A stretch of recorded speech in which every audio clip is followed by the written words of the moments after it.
Hello and welcome back. Today we are going to be working on Minuet number 3, also by J.S. Bach. I'm going to be running at an allegretto, which is like a little allegro. So it'll be slower than allegro, but still in kind of that same kind of style, feel kind of a deal. Let's go ahead and let's just go ahead and start with a C major scale, honestly, because we're going to be using pretty much everything that's here with a little bit above it. So, breaking with the standard form of playing it first and then running it back, let's go ahead and play that C major scale together, just so we can kind of get that feel in our ears and we can kind of get our fingers warmed up, because this one has some interesting stuff in it. We've got some shifts into second position. We've got a grace note, which is going to be a new thing here. And then we've got some shifts in the middle of phrases, and it gets interesting. So let's go ahead and start with a C major scale, starting just on open low C. So 1, 2, 3, 4.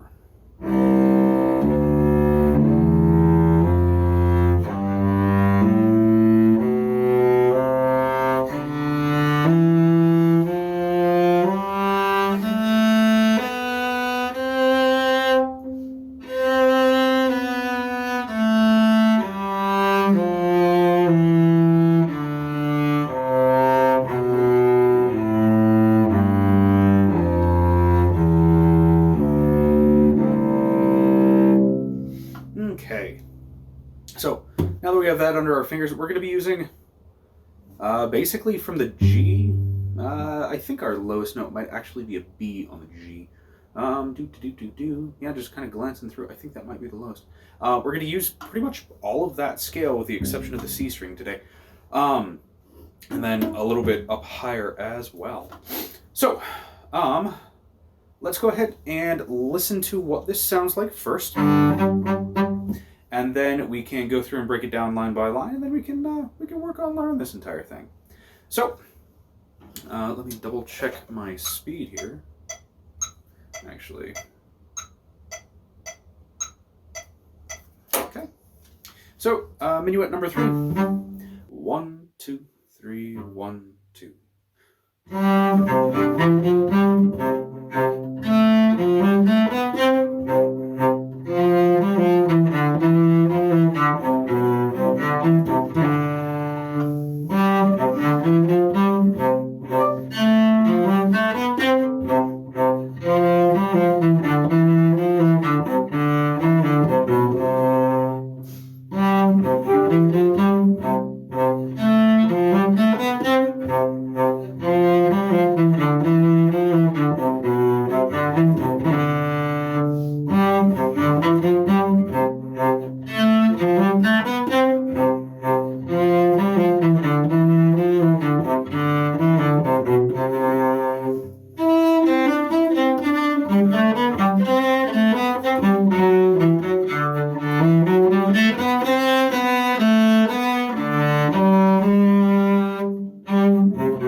Okay, so we had a bunch of stuff going on there. Let's go ahead and take a look at the first 2 lines up to measure 9. This will be the opening phrase. We are starting mezzo piano, con grazia, which should be with grace. A nice kind of floating light feeling to it. For reference, for the allegretto, for the actual speed, I'm running at about 110 for the BPM. So if you have a metronome at home and you set it to 110 BPM, you will be able to keep up with this. common and very useful tactic in terms of learning a little bit faster pieces is to be able to slow them down. So maybe if 110 is a little bit fast for you, maybe slow it down to 90, maybe 80 BPM, just so that you can get the shifts and the finger changes and all the weird stuff kind of going on with this. Because at that point, you'll be moving slower. You can get the connection between what you're seeing and what you're doing down, and then as you move on and move forward, you can speed things back up to come up to tempo once you know the song, once you know what you're supposed to be doing, so that you can make what's on the page match what you're doing with your hands. So let's go ahead and do measure 1 to measure 9. In this, starting mezzo piano, we do not have any dynamic changes, so we're going to be running mezzo piano the entire time. Con grazia, which is going to be with grace. And then in measure 9, we have something new that we have not seen before. This is going to be a grace note. So if you look at measure 9, you see that we have a dotted half note, which should take up the entire timing phrase of the bar. We're in 3/4 time. We have 3 quarter notes worth of note, but where's this 8th note coming from? This 8th note, if you look at it, the note head, the dot that's in between those lines on that E there, is smaller than the rest of everything here. You've also got the flag that isn't as, or the stem, I apologize, that isn't as long as any of the other stems there. If you look at the last 8th note in measure 8, that C there, the stem going down to that bar underneath the staff, the stem is significantly longer on that C than it is on the E in the beginning of measure 9. That's another clue that measure 9 starts with a grace note. That grace note is going to be able to be played in whatever time that you're looking for. I usually play them as kind of a, not necessarily a trill like you would find in Irish music, because that has a specific denotation, marking, whatever. In this instance, I just play it, I hit the note and immediately release it because it's supposed to move into the next note, which would be the sustained D there. Grace notes have a lot of leeway. In this particular instance, I play it very quickly and immediately roll onto the D with that's the main focus of the lyrical line there. The grace note being a kind of flavor, kind of a feel thing there. So technically, you are not required to play grace notes. If you do not want to play them, you don't have to. But it's usually a stylistic marking, either from the editor, occasionally from the whoever's going through and doing the marking. So if you have like a box suite annotated by Fournier or something along those lines, they will occasionally add grace notes. Usually it's just fingerings. Usually they're not messing around with adding or deleting notes, but occasionally in I believe cadenzas are really, really popular for having things written by the performer, by the musician themselves to add into the, I believe it's the cadenzas, yeah. So in this instance, we do not have a full cadenza because we are not quite to the point of orchestral works, but this is a grace note, so you can kind of treat it as you want. In this case, I play it very quickly, and that's kind of how we should treat this on the all the way through, considering it is the first time that we've seen them. But without further babbling, let's go ahead and take that a little bit slower. So a 1, 2, 3, 1, 2.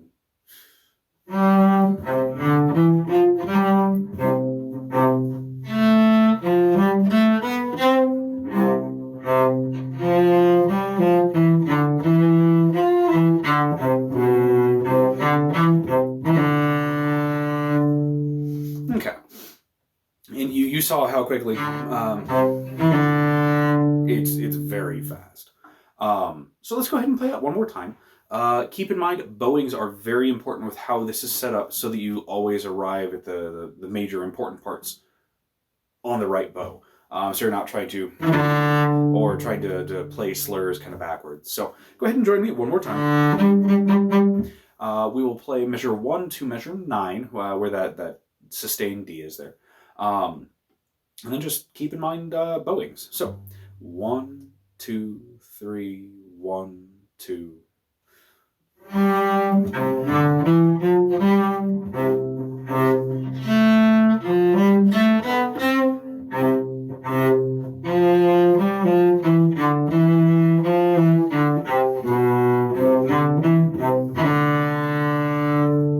Okay.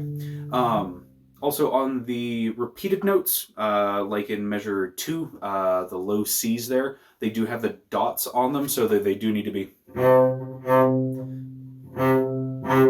So it's still under a slur. You're not changing bow directions to denote different notes there, but it does require a little bit of extra pressure and then a little bit more speed to sound those notes while doing keeping the same up bow. Let's go ahead and move on to measure. I apologize. We were playing to measure 8. Let's go ahead and move on to measure 9. Measure 9 actual. And then let's play through the first ending there. So we will play up to the repeat sign in measure 16, and then we're going to stop so that we can play, so that we can work on this ending, and then we'll play the second ending. So measure 9 to measure 16. Same thing as the first, slightly different last 2 bars on there, and then we will go from there. Also, keep in mind that D in measure 8 that we ended on was a down bow, so we will have to.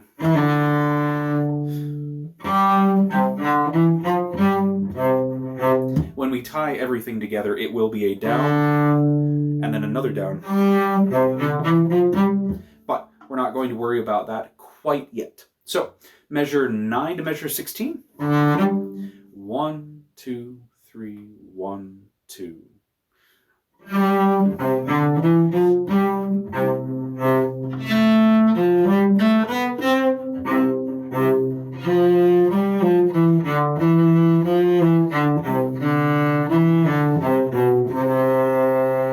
Okay, let's go ahead and do that one more time.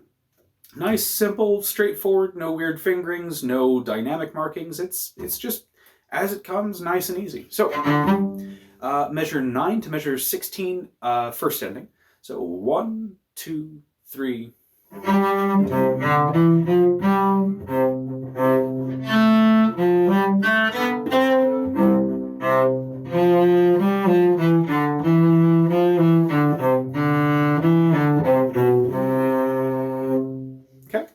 and then we're actually going to do the exact same thing, but we're going to take the second ending. So we will be playing measure 9 through measure 14, skipping measures 15 and 16, and jumping, 14, 15, 16, 17, yeah. So we will be playing measure 9, I apologize, through measure 14, skipping the first ending, and going to measure 15 and 16 under the 2. Because technically there's an extra 2 measures there. They're counting. It makes sense when you're reading through it and playing. It doesn't make sense when you're counting through it measure by measure by measure by measure. So measure 9 to measure 14, take the second ending, ending in that double bar, and then we will go down to 17 and continue on that chunk from there. So, with this, you do have a reading jump, which can knock you off task, knock off your concentration. Ask me how I know. And we also have a shift. So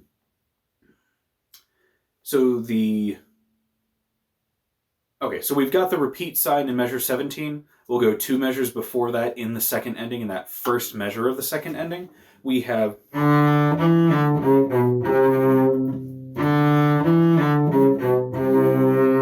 So we're going to be playing an open D, first finger on D, open D, shifting to second finger where the fourth finger normally goes, and then staying there because that leads into the next phrase. So let's actually play that chunk by itself a couple of times so that we can start working on that shift, and then we'll roll in the entire phrase there. So, second ending, nice and slow. Keep in mind the fourth note, you have a shift. So be keeping that in the forefront of your mind as you're starting to read through this.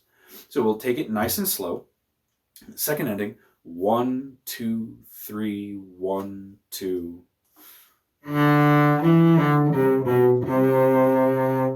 It's a very simple phrase, but normally you would play it with the third and fourth fingers, but here you actually need to shift up to the first and second. So let's do that a couple more times. Second ending, 1, 2, 3, 1, 2.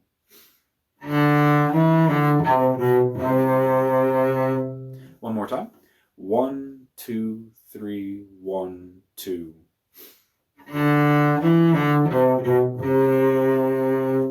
Okay. Now let's go ahead and play measure 9 with up to measure 17 with the second ending, so that we can tie that all together. So now that you know what you're playing and what your hands need to be doing, you can also start training your eyes to pay attention to first and second endings. I usually wind up marking my first and second endings. I'll take a picture of this so that you can see what my manuscript looks like. But there's usually large notations where there's repetitions, so that I can see exactly what's going on. And I kind of turn it into brackets, like this chunk is going to be one thing, this chunk is going to be another kind of deal. So let's go ahead and play measure 9 to measure 17 with a second ending, and then we can go from there. So measure 9, 1, 2, 3, 1, 2.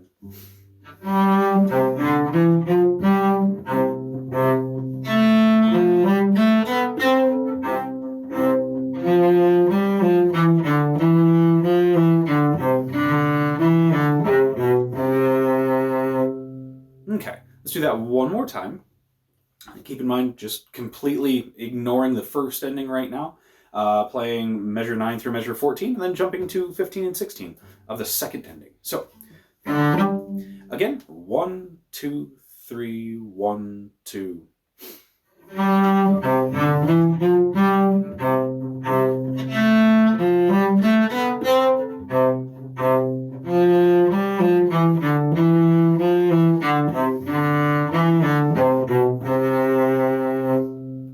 Let's do that one more time, just to help with that. Yeah, measure 9, second ending. 1, 2, 3, 1, 2.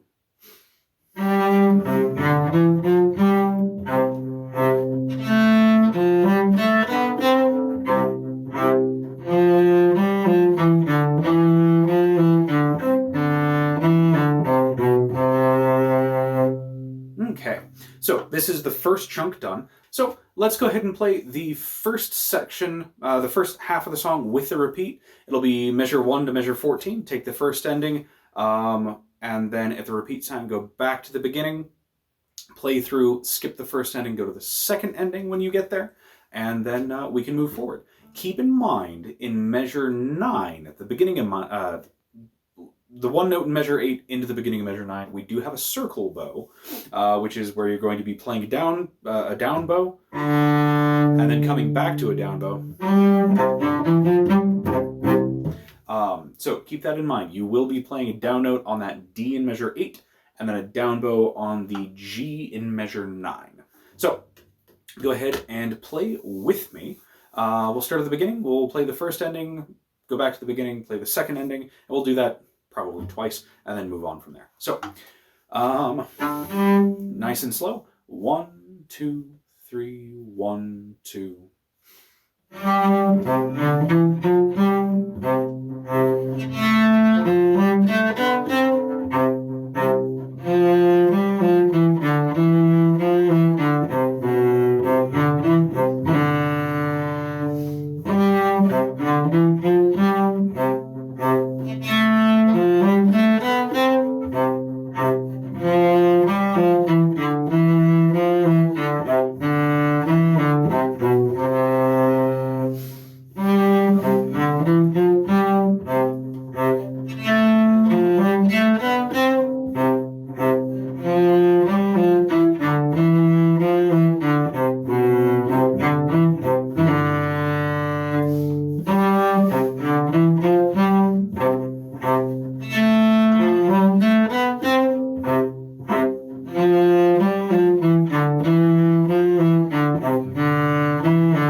next section.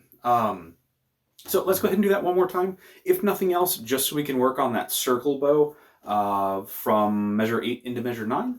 And getting this more under our fingers is not necessarily a bad thing, especially with that shift into the fourth, no, second position? I believe it's second position. Yeah, second position. Especially with that shift into second position, it'll really help get it under your fingers. So, beginning again, first and second ending, mind the circle note, mind the shifts. So, 1, 2, 3, 1, 2.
Okay, so we are going to run the second section now, and we do have a little bit more involvement here.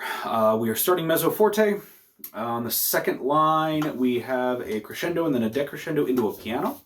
Then we have a little bit more second position work. Then we have a crescendo starting on the last measure, the second to last line, into a decrescendo, basically for the first and second ending of the songs.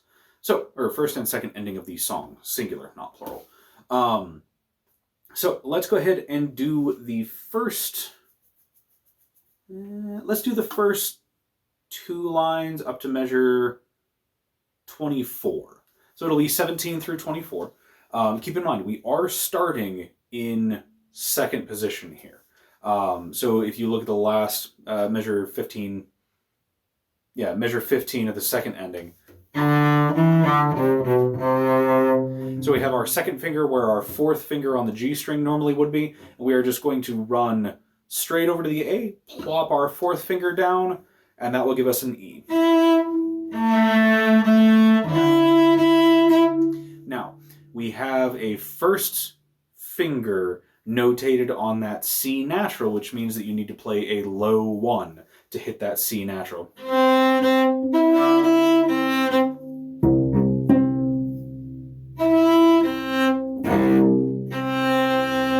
You can also use your tuner to make sure that you are in fact in tune. But the measure 17 through measure 24 is going to sound like this.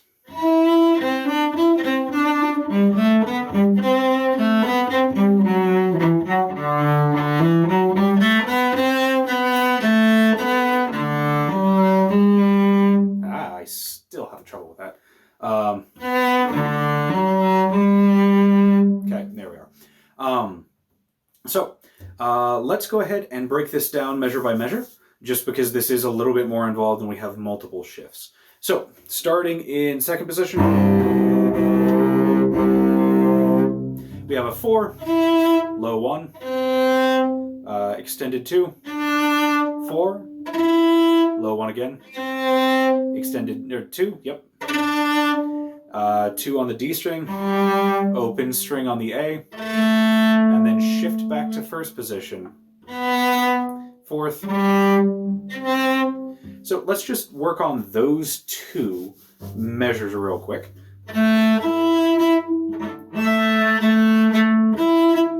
So it'll be 4, extended 1, extended 2, 4, extended or low 1, extended 2, 2 on the D, open, shifted back to first position, 1 on the A. Go ahead and play through with me one more or a couple more times on this. We're just working on notes. We're not working on duration. We just want to make sure we're hitting the right notes. So go ahead and play with me on the E with fourth finger. Low 1 on the low 1 on the C natural.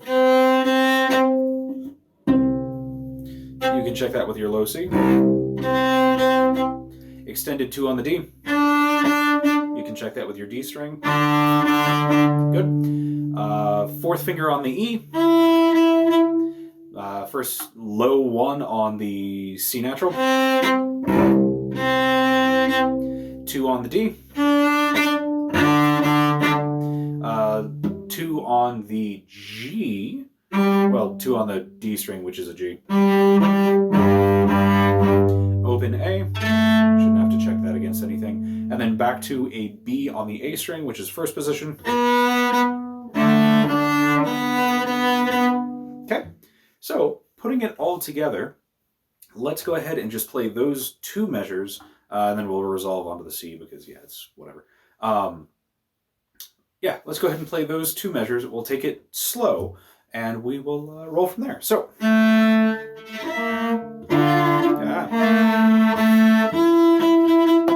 okay, so starting with your fourth finger on the E, let's go ahead and play nice and slow. 1, 2, 3, 1, 2.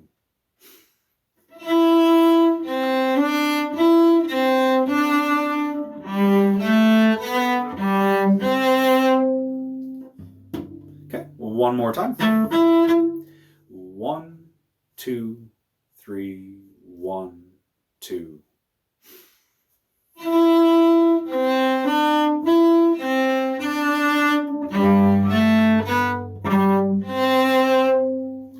Okay, now let's pay attention to bowings, which I was not there for a second.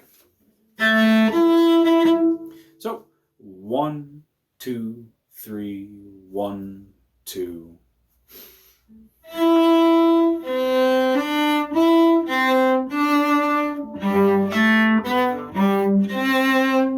Okay, let's go ahead and let's start at 19 and let's play till 24.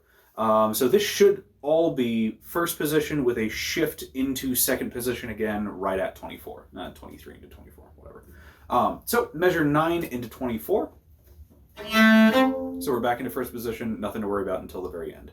So go ahead and join me. 1, 2, 3, 1, 2.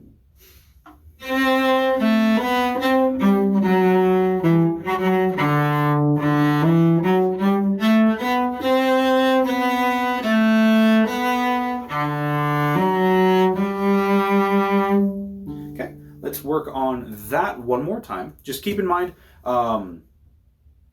we have in measure 21, 22, 23, we have first finger, open D, F sharp with a first finger,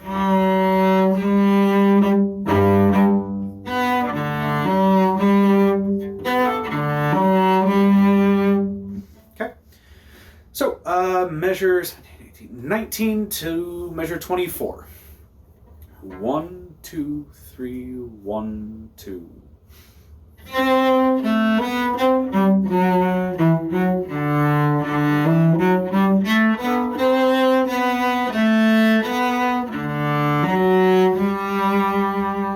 Okay, now let's go ahead and tie that together with 17. So we've got that weird, funky second position stuff going on. And then it'll make a bit more musical sense once everything's tied together. So you can kind of, once you can hear, at least for me, I can hear something, my fingers can find it a whole lot easier instead of me looking at notes on a piece of paper and trying to make music from it.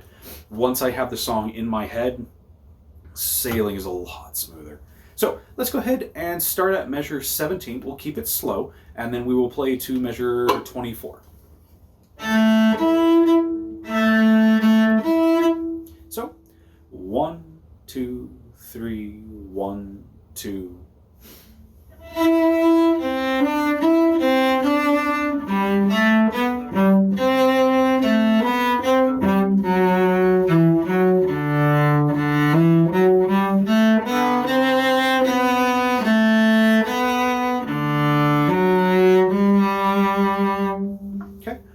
time.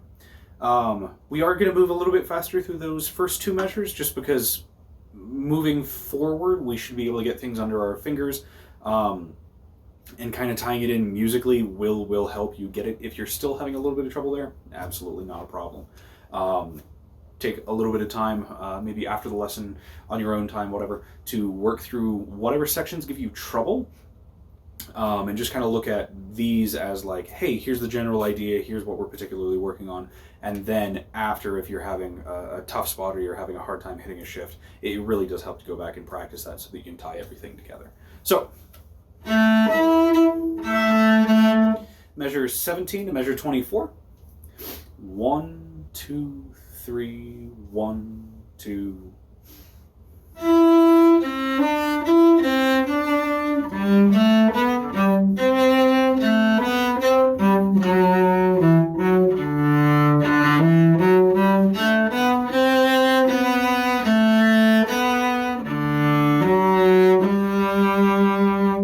Okay, so let's go ahead and work on measure 25 through the first ending.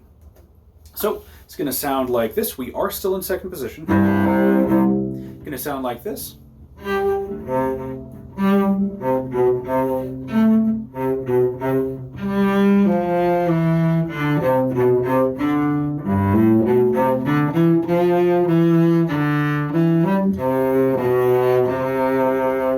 Okay. So we start out quiet, we do have a shift, we do start building 29 into 30, and then we have a decrescendo back into the first repeat, and also at the tail end of the second repeat, but yeah, whatever. So let's go ahead and work on measure 25. So, apologies, due to some slight technical malfunctions, I had to come back and record this a day later, or finish the recording a day later. So, let's go ahead and start at measure 26, and then we'll do 26 to the second ending. Okay. Nice and slow. Let's go ahead and start at 25. 1, 2, 3, 1, 2.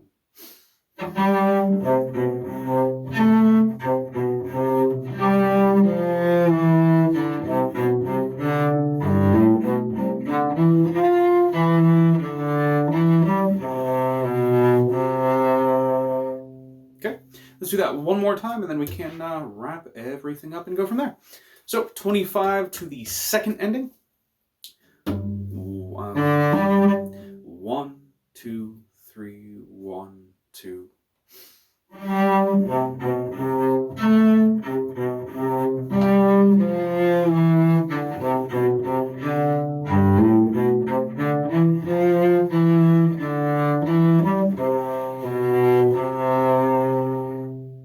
Okay, so let's go ahead and go back to the beginning. Let's go ahead and do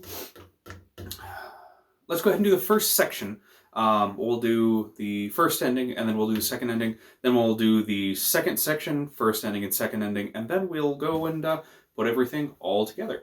So, first measure to the end of the first repeat. Still with that same nice and slow tempo, and then we can speed it up once we get everything together. Keep in mind, we have the grace note. Just nice, easy, just tag that E into the D. And then keep in mind, I don't think we actually have any shifts into a funky position in the first section. Yeah, that all starts in the second ending. So, we'll play it nice and slow. Measure 1 through the first ending. 1, 2, 3, 1, 2.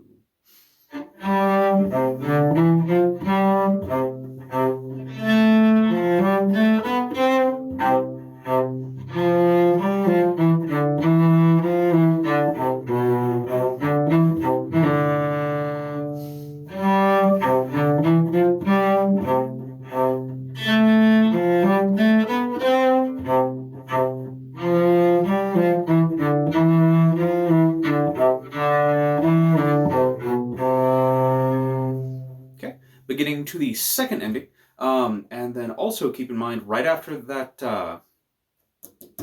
grace note, we do have a circle bow, so we'll be.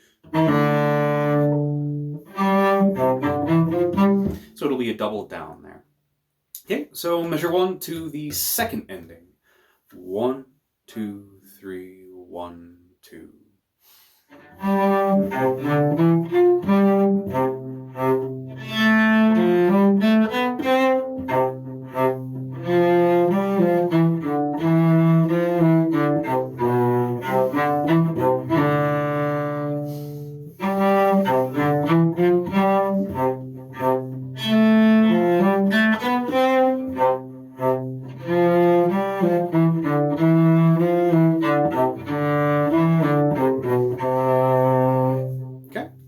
And so with that second ending, with the shift at the very end there, we're going to start in second position for measure 17.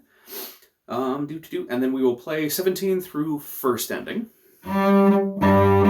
So, still same tempo. 1, 2, 3, 1, 2.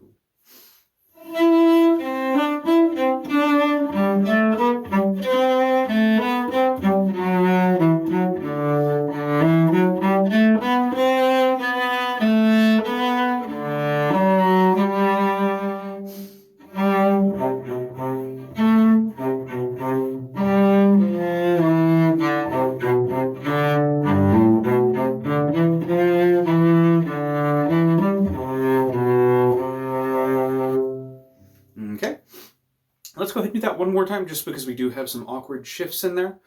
So starting measure 17 through first ending, we are starting in second position, so your second finger goes where your fourth finger normally would. Let's go ahead and do that one more time, nice and slow. 1, 2, 3, 1, 2.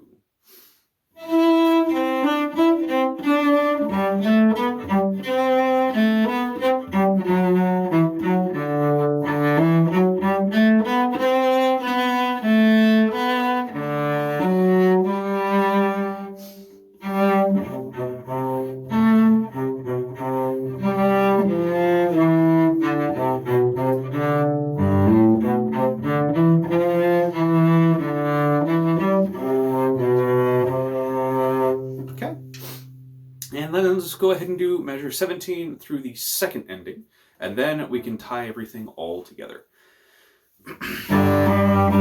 So, 1, 2, 3, 1, 2.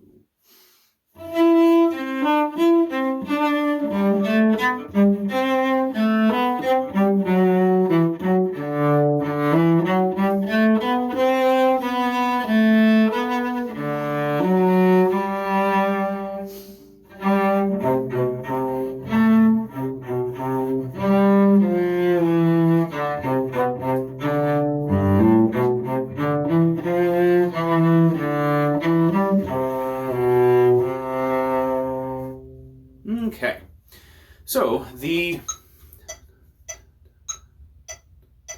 this is the tempo that we're still looking for. So it'll be about 100. So let's take it a little bit slower than that when we put everything together. Let's go ahead and at that a little bit slower. Let's go ahead and take the entire thing, beginning to end, with repeats. And then we will go from there. So 1, 2, 3, 1, 2.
And so the last thing is really just to get it up to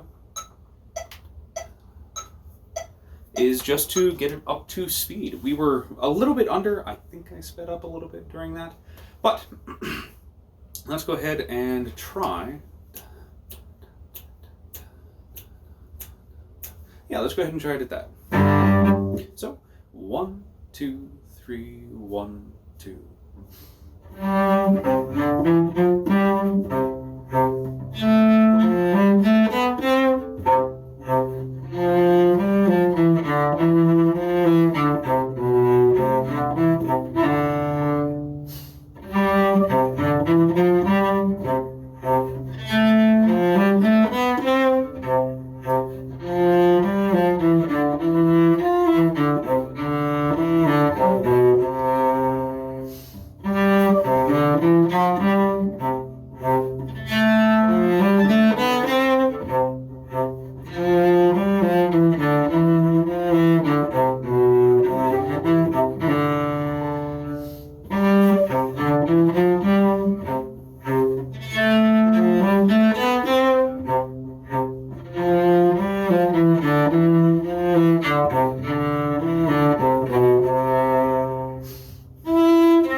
Okay, so this time around we definitely worked a lot more with shifts. We introduced the concept of the grace note, and overall we are starting to work on getting a lot more familiar with hand placement and moving all around the fingerboard. I think this is a wonderful piece for kind of getting all that hammered out. Still making some progress with the dynamics, and yeah, starting to work with some of the technical side of the written sheet music with multiple endings and repeats and all that kind of stuff. So overall, this is a really pretty one. I enjoy this one a lot, and I hope that y'all do too. So yeah, I will catch you all later on, and we will go from there. Take care. Have a good night.